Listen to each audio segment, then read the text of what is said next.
बात कहना चाहती हूँ, केसरिया हिंदू हुआ, हरा हुआ इस्लाम, रंगों में भी बांट दिया ये जात पात का नाम। भाई रंग तो रंग होते हैं, रंग किसने कहा कि रंगों का भी अपना धर्म होता है? रंग तो प्रकृति की देन होते हैं।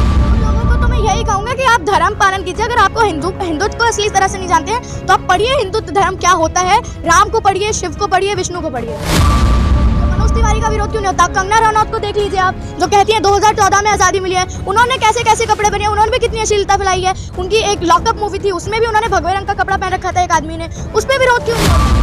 जीएसटी में उन्होंने व्यापारियों को मार दिया, नोटबंदी में उन्होंने कितनी लोगों की शादियां थी वो टूट गई, कितने लोगों ने आत्महत्या कर ली, है ना। लॉकडाउन आया तो मजदूर कितने ट्रेन की पटरी पे मर गए।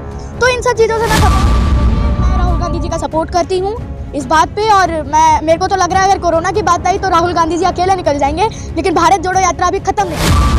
किसी को यही करते हुए नहीं देखा, कभी वो रोजगार की बात नहीं करते, कभी शिक्षा की बात नहीं करते, कभी स्वास्थ्य की बात नहीं करते, सिर्फ धर्म की बात करते हैं। और मैं तो आपने सही बड़ा मुद्दा है संदीप निमिषा, जिस तरीके से लगातार पठान मूवी के जो कपड़े हैं दीपिका पादुकोण का, उनका विरोध किया जा रहा है, इस पर क्या कहना चाहिए? देखिए, किसी रंग में इतना दम नहीं है जो हिंदुत्व को ललकारे। तो मैं तो यही कहूँगी कि हिंदुत्व का असली रंग है शांति का है, प्रेम भाव का है। और इतना भगवा रंग के उसने पूरे गाने में बस 20-5 सेकंड में उसने भगवा रंग का कपड़ा पहना होगा, उस पर इतना विरोध किया जा रहा है। तो ये तो सरासर जो बीजेपी वाले ऐसा कर रहे हैं, ये तो उनके गलत काम है। देखिए, खुद मनोज तिवारी एक गाने में अपने साधु बन के एक अश्लील गाना गा रहे थे। रवि किशन के भी ऐसे ही गाने हैं, उनको कोई विरोध नहीं करता, उनका क्यों कोई विरोध नहीं करता?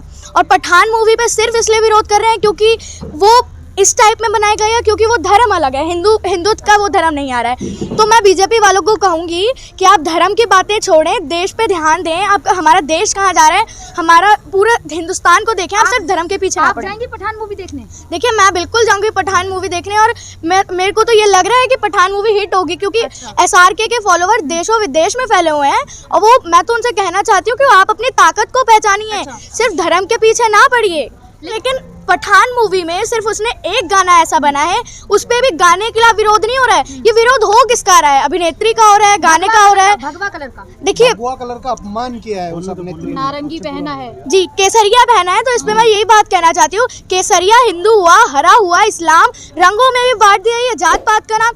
भाई रंग तो रंग होते हैं, रंग किसने कहा कि रंगों का भी अपना धर्म होता है? रंग तो प्रकृति की देन होते हैं। मगर भगवा रंग है ना। जी बिल्कुल, मैं हिंदू हूँ। प्रज्ञा ठाकुर ने जो बोला वो आपको पता है कि हिंदुओं को घर में हथियार रख लेना चाहिए, वरना चाकू छुरी में धार लगा के रखनी चाहिए। देखिए, ये तो हम आतंकवादी नहीं है जो हम ऐसा काम करें, हम हिंदुस्तानी हैं। और हिंदुत्व के धर्म में कभी ऐसा नहीं लिखा कि आप जंग पे जाइए या किसी दूसरे धर्म को मारिए, जो हमारे भगवानों को नहीं पूछता उनको मारिए। तो हम हिंदू हैं, लेकिन हम ऐसे अहिंसा के सपोर्ट नहीं करते हैं। भगवाधारी है साध्वी प्रज्ञा ठाकुर, भगवा कपड़ों में रहती लगातार, और उन्होंने पठान मूवी का भी विरोध किया, और पुराने भी कई बयान ऐसे ही आए। देखिए, ऐसे ही लोग धर्म के पीछे अगर आतंकवादी बन रहे हैं, धर्म के आड़ में आतंकवादी बन रहे हैं, तो उन लोगों को तो मैं यही कहूँगा कि आप धर्म पालन कीजिए। अगर आपको हिंदुत्व को असली तरह से नहीं जानते हैं तो आप पढ़िए हिंदुत्व धर्म क्या होता है, राम को पढ़िए, शिव को पढ़िए, विष्णु को पढ़िए। धर्म के नाम पर ही तो वो जो भगवा रंग है वो धार्मिक जो है उनका प्रतीक है। भगवा रंग जो है धार्मिक प्रतीक है, उससे आहत हो रही है भावनाएं। देखिए, तो कह रहे हैं वो लोग। देखिए, कपड़े उन्होंने पहने हैं, इस पे विरोध करना मुझे तो सही नहीं लगता है, क्योंकि अभिनेत्री है, कला दिखाएंगी, कलाकार कला ही तो दिखाएंगे। और कपड़ों का विरोध हो रहा है। ऐसे तो मैंने बोला मनोज तिवारी का विरोध क्यों नहीं होता? कंगना रनौत को देख लीजिए आप, जो कहती है 2014 में आज़ादी मिली है, उन्होंने कैसे कैसे कपड़े पहने, उन्होंने भी कितनी अश्लीलता फैलाई है। उनकी एक लॉकअप मूवी थी, उसमें भी उन्होंने भगवे रंग का कपड़ा पहन रखा था एक आदमी ने, उस पर विरोध क्यों नहीं होता है? क्योंकि उन्हें पता है कि कंगना रनौत के सारे फैन है। योगी जी ने तो खुद कहा है कि मैं कंगना रनौत की मूवी देखता हूँ। तो दीपिका का ही क्यों इतना विरोध हो रहा है, क्यों हो रहा है? देखिए, दीपिका का विरोध तो अभी न्यूज़ पे कहीं चल नहीं रहा है, शाहरुख खान का ही विरोध चल रहा है हर जगह, जितना मैं न्यूज़ पे बताया जा रहा है। टुकड़े टुकड़े गैंग से आ रही है दीपिका। देखिए, ये सब भ्रम फैलाने की बातें हैं। दीपिका पादुकोण खुद हिंदुस्तानी है, वो जानती है कैसे। और कलाकार कला नहीं दिखाएगा तो फिर वो क्या करेगा? राजनीति तो नहीं करेगा वो। भाई जो शाहरुख खान का एक बयान है, उन्होंने इंटरव्यू में कहा है कि कुर्सियों की पेटी बांध लीजिए। देखिए, वो सही कह रहे हैं, क्योंकि वो जानते हैं कि हमारे देश की राजनीति चल कैसी रही है। धर्म के पीछे पूरी राजनीति चल रही है। या हिंदू मुसलमान कराते हैं, वो अपना वोट ले लेते हैं हिंदुओं का। बस अब ये मोदी जी ने कहा था एक बारी कि हम तो फ़कीर हैं, झोला उठाकर चले जाएंगे।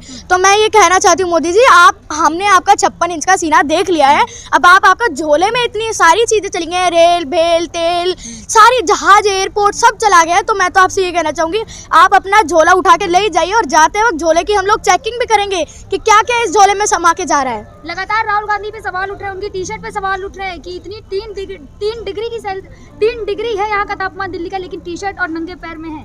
देखिए वो उनका अपना बॉडी का सिस्टम है, वो तो उस पर मैं नहीं कह सकती, लेकिन वो कपड़े पहन रहे हैं, वो चप्पल ना पहने उनसे देश को क्या फ़र्क पड़ता है। वो जूते पहने, वो कैसी टी शर्ट पहने, कितनी महंगी टी शर्ट पहने, उससे देश का क्या फ़ायदा हो रहा है या देश का क्या भला हो रहा है। कोरोना के लिए निकले हैं, कोरोना के रूल फॉलो नहीं कर रहे हैं, कोरोना आ चुका है और रूल फॉलो नहीं कर रहे हैं। अब बोल रहे हैं कि भारत जोड़ो यात्रा जो है उन्हें रोकनी पड़ेगी, नहीं तो कोरोना फैला रहे हैं। देखिए मोदी जी किसी भी हद तक जाएंगे, लेकिन भारत जोड़ो यात्रा को रोक के मानेंगे। अच्छा, लेकिन राहुल गांधी अब क्या लगता है कितना भारत जोड़ सकती हैं राहुल गांधी? देखिए अभी आधा हिंदुस्तान तो उन्होंने पार ही कर लिया है, तो अब देख रहे हैं राहुल गांधी का भी एक नाम भारी सा लगने लगा है कि एक रेपुटेशन आ गई है उनके नाम में भी, और नाम लग रहा है उनका। अब देखते हैं मोदी जी कितना टिकते हैं उनके आगे। लेकिन कहा जा रहा है कि राहुल गांधी भारत ना जोड़ के अपनी छवि सुधार रहे हैं केवल। देखिए अपनी छवि सुधारेंगे तभी तो लोग पसंद करेंगे ना। अच्छा, तो क्या लगता है 2024 में? अब देखिए देखते हैं, फिर वो राजनीति है, इस पे तो कुछ कह नहीं सकते, किसी का भी पलड़ा कब भी भारी हो सकता है, वो देखते हैं, राजनीति की बात है। पहले लगातार एक सवाल उठता था, मोदी नहीं तो कौन?